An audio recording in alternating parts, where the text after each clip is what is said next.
Короче, всем привет, с вами Антишка, и уж шейды на престиж отменяется в этом сезоне из-за таких своебучих способностей васаби.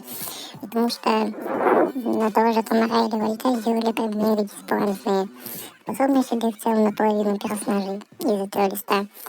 А шейды решили, блядь, обделить и сделать на него максимально бесполезную способность, где он просто активирует ульту на секунду, когда делать тычку. Ну, правда, да. Из-за того, что эта способность очень, ужасная, из-за этого в этом сезоне у него будет очень мало кубков для престижа. Ну, а сейчас 1317 кубков надо, минимум. Но в конец сезона это будет где-то 1500-1600. Но, тем не менее, пуш отменяется из-за того, что разработчики уебаны не могут сделать балансные билки на всех персонажей. Я хз, что теперь делать?